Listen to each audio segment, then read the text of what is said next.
Hello friends, मैं खुशबू आज आप सबके लिए चटपट मैया की कथा लेकर आई हूँ। तो फ्रेंड्स, आप सब इसे पूरा सुनिएगा और अपनी फ्रेंड्स और फैमिली के साथ शेयर भी कर दीजिएगा। चटपट मैया की कथा, इसे सुनने से भी सभी की मनोकामनाएं पूर्ण होती हैं। तो चलिए फ्रेंड्स, अब आप सब सुन लीजिए छठ मैया की कथा। एक गांव में एक बूढ़ी औरत रहती थी, जिनके एक ही बेटा था। और बेटा बहुत आलसी था, सारे दिन बस घर में पड़ा रहता था, कुछ भी काम धंधा नहीं करता था। और माँ बूढ़ी थी, लेकिन क्या करे, कैसे भी अपने बेटे को बनाती खिलाती थी। और बाहर एक गाय भी पाल रखी थी इन्होंने।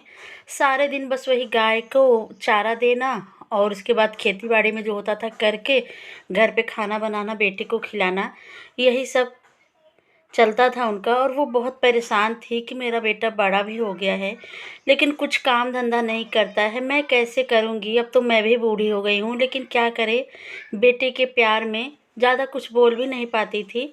और अगर थोड़ा बहुत बोल भी देती थी तो बेटे के ऊपर कोई असर नहीं होता था। बेटा कहता था चलो ठीक है, माँ ही तो हैं, कह देती हैं तो क्या हुआ, उसके बाद बना के मुझे खाना भी तो दे देती हैं, खा के बस अपना चुपचाप घर में पड़ा रहता था। तो गांव की जो औरतें थी, बूढ़ा माई से हमेशा कहती रहती थी कि बूढ़ा माई, आप कब तक ऐसे करती रहोगी, आपका बेटा इतना बड़ा हो गया है, अब तो उसे आपको सहारा बनना था, लेकिन आप ही उसकी सहारा बनी हो। आप जब नहीं रहेंगी तब आपके बेटे का क्या होगा। तो ये सोचकर बूढ़ा माई भी बहुत परेशान हो जाती थी, लेकिन फिर कहती थी करूँ तो करूँ क्या। डांटती भी हूँ, गुस्सा भी करती हूँ, तब भी उसके ऊपर कोई असर नहीं होता। तो गांव की औरत बस ऐसा कह के फिर चली जाया करती थी। तो बूढ़ा माई पूरे रात ऐसे ही सोचती रहती, नींद भी नहीं आती उनको कि अब पता नहीं मेरी ज़िंदगी कितने दिनों की है और मेरा बेटा कुछ नहीं कर रहा है, आगे कैसे चलेगा। लेकिन क्या करे, कुछ समझ नहीं आ रहा था। तो गांव की औरतों ने कहा, बूढ़ा माई ऐसा क्यों नहीं करती, आप अपने बेटे का ब्याह कर दीजिए।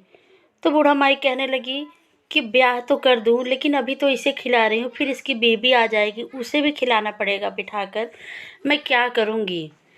तो सब कहने लगे कि नहीं बूढ़ा माई, आप कर दीजिए शादी, शायद शादी करने से आपका बेटा थोड़ा सुधर जाए और कुछ काम धंधा करने लगे, क्योंकि जब बेबी आएगी तो जिम्मेदारियाँ भी पड़ जाएगी। तो बूढ़ा माई के मन में भी आ गया कि चलो ठीक है, कर ही देती हूँ। तो उन्होंने अपने बेटे का विवाह तय कर दिया। तो जब बेटे को ये बात पता चली तो उन्होंने कहा, बताइए, अभी तो मैं कुछ कर भी नहीं रहा हूँ और माँ ने मेरा ब्याह भी तय कर दिया। लेकिन फिर सोचा चलो ठीक है, जैसे मैं रहता हूँ वैसे मेरी बीवी भी रह लेगी। होते जाते शादी भी हो गई उन दोनों की, और बहू ब्याह कर घर में आ गई। और वो खूब सेवा करने लगी अपनी सासू की। तो जिससे सास भी बहुत खुश थी कि चलो ठीक है, मेरी बहू मेरा सेवा करती है, और बहुत ध्यान भी देती थी।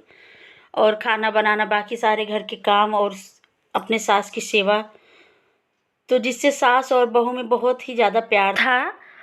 तो एक दिन गांव की औरतें जब मिली तो कहने लगी, बूढ़ा माई ये बताइए, आप बेटे को खिलाती थी और उसके बाद अब अपनी बहू को भी खिला रही हैं।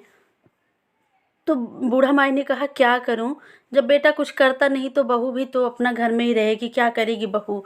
तो वो लोग कहने लगी, नहीं नहीं, अब आप बहू को ही अपने डांट लगाइए, एक तो बच्चा भी नहीं हो रहा है उसे कोई, और घर में चुपचाप पड़ी रहती है वो और उसका पति, आप कितने दिन खिलाएंगी।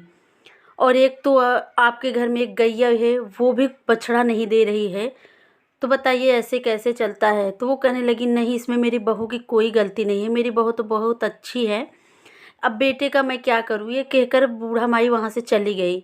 दूसरे दिन फिर गांव की औरतें जब मिली तो फिर वो यही कान भरने लगी कि बूढ़ा माई, अब आप अपनी बहू को ही कुछ कहिए, नहीं तो ऐसे कैसे चलेगा। और कहते हैं ना, डेली वही बात सुन सुन के सबके कान पक जाते हैं।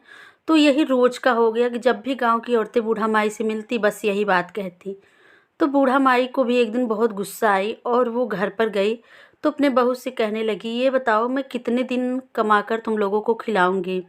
तो बहू ने कहा, माँ जी मैं क्या करूँ, आपके बेटे जो हैं सुनते ही नहीं है, मैं कहती हूँ आप जाओ कहीं कुछ काम करो, लेकिन वो नहीं सुनते हैं। तो बूढ़ा माई ने कहा, तो तुम ही चली जाओ मायके, क्योंकि एक जन का बोझा तो मैं चलो उठा भी लूँ, पर तुम्हारा बोझा मैं कैसे उठाऊँ।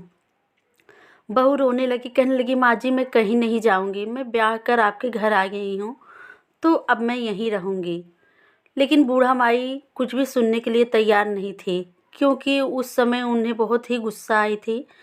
तो उन्होंने कहा, नहीं, अब यहाँ से तो जाओ, चाहे मायके जाओ, चाहे जंगल में जाके बैठ जाओ, पर मुझे घर में नहीं रहना है। तो बहू रोने लगी और रोते रोते खेत में जाकर बैठ गई। और इधर बूढ़ा माई ने अपने गाय को भी छोड़ दिया। कहा, जाओ, तुम्हें भी बछड़ा नहीं हो रहा है, बस यहाँ पर सब खा के पड़े हैं, तो अब मैं किसी को नहीं खिलाऊंगी फालतू का। तो गाय भी गई वहीं बहू रानी के पास बैठकर आराम करने लगी। और बहू रानी तो बहुत रो रही थी। 1 दिन बीत गए, 2 दिन बीत गए, लेकिन वो वहीं खेत में बैठी थी। और बूढ़ा माई देखती तो उन्हें दया भी आती, लेकिन फिर वही गाँव वालों की बातें याद करके कहती, जाने दो, चली जाएगी मायके 2-4 दिन यहाँ बैठ के।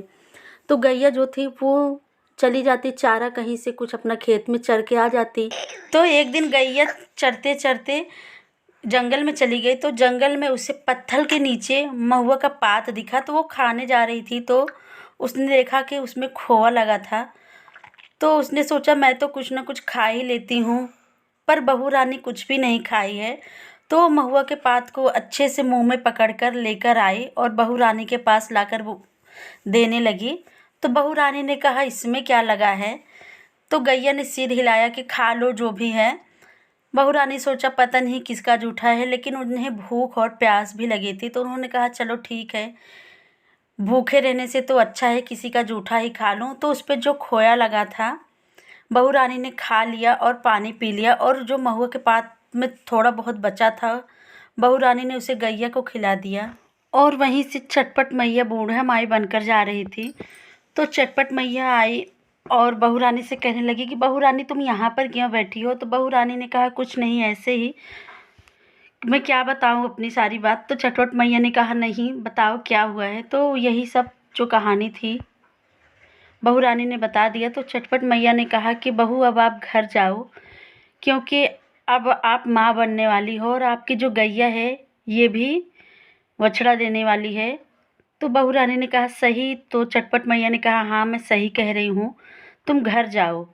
तो बहू रानी घर गई तो सास रानी देखकर और गुस्सा हो गई, कहने लगी कि अब क्यों आ गई हो? तो बहू रानी ने सारी बात बताई कि माँ जी, आप दादी बनने वाली हैं और गाय भी बछड़ा देने वाली है। तो बूढ़ा माई ने कहा कि ऐसा कैसे हो गया? इतने दिन तो यहाँ पर थी तो कुछ भी नहीं हुआ था।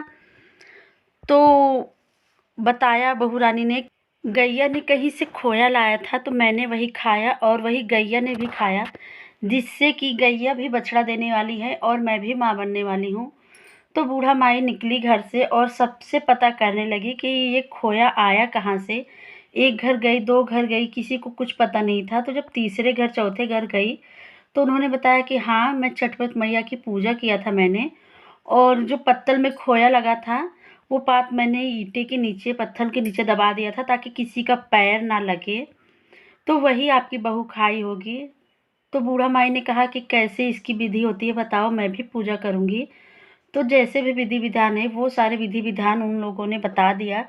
तो बूढ़ा माई आई और अपने घर शुक्रवार सोमवार उनका पूजा करने लगी और सास बहू अच्छे से रहने लगी। और 9 महीने के गए बहुत ही सुंदर सा बेटा पैदा हुआ बहू रानी को, और गैया को भी बछड़ा हुआ।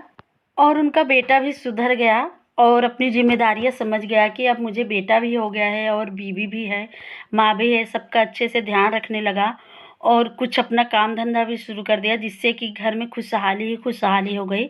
तो हे चटवट मैया, आपने जैसे उस बहू रानी और सास की दुख सुनी, वैसे आप सभी सुहागिनों की और सारे संसार की दुख सुनिए।